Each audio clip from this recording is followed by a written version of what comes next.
Hello, my name is Rich Howard, owner of Architectural Builder Supply. This video is to bring you a closer look at the Pemko number 253D. This is a dark bronze anodized aluminum half saddle threshold is what it is. This is a 6-inch sample piece is all it is. But will serve purpose for this video to show you what it looks like. We're going to talk about it. First of all, the 253 is representative of this profile of threshold alone. This is available in the A for mill aluminum finish, D for dark bronze, then G for gold anodized. There is an image below this video showing the important dimensional properties. You can see from that image that it's 3-inch wide and that it's 1/2 inch tall. A very common piece of threshold that you're going to use when transitioning between two disparate floor surfaces. An outrageously common installation is going to be gas station, convenience store, tile up to a sill where the door lies, and you've got that 1/2 inch that you need to build up and transition from the sill area down over to your tile. So that's where I see this all the time.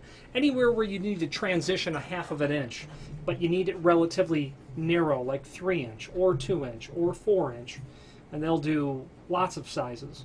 Pemko can do it for you. Okay. Available in the site in all common lengths from 2 foot to 8 foot, generally on about 6-inch increments. If this was the genuine article, you'd have a countersink about 5 inches from the end. Screws would be included. They're probably a number 10 by 1.25 inch, something in that range, and a complementary finish.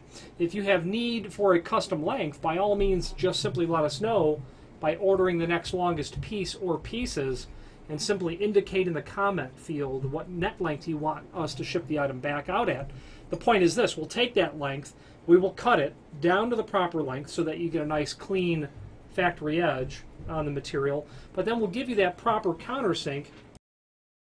Having that countersink from the factory is very handy because you really want the proper countersunk or dimpled hole to put that flathead screw down through so that you can get maximum capability of actually keeping the threshold secured down over time.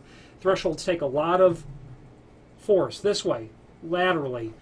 I've seen people just drill a hole and run a flathead screw into it. It looks terrible and is going to fail sooner rather than later. So if you order a custom length, we'll give you the proper length cut and then the proper distance from the edge for those countersinks, and then the proper center to center of the length as well. You can do longer than 8-foot lengths in terms of a special order. We do not list those on the site because of the cost to ship that material gets quite expensive because of the length. One other note, this extrusion itself has this special sort of profile to it.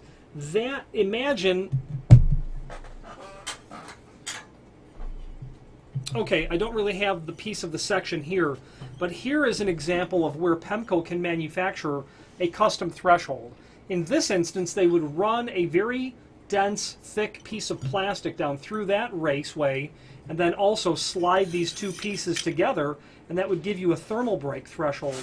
So this extrusion is formed that way so that they can use this not only as its intended purpose of a half saddle, but as a constituent part to make unusual thresholds, thermal breaks, unusual widths, things of that nature. Finally, there is a link below this video to the manufacturer's page where you can pull up not only all of the Pemko products that we sell, but a link to the manufacturer's website, along with a link to the full product catalog. If you have any questions on the Pemko 253D, dark bronze anodized aluminum half saddle threshold, or any other Pemko product, please feel free to reach out to us. Thank you very much.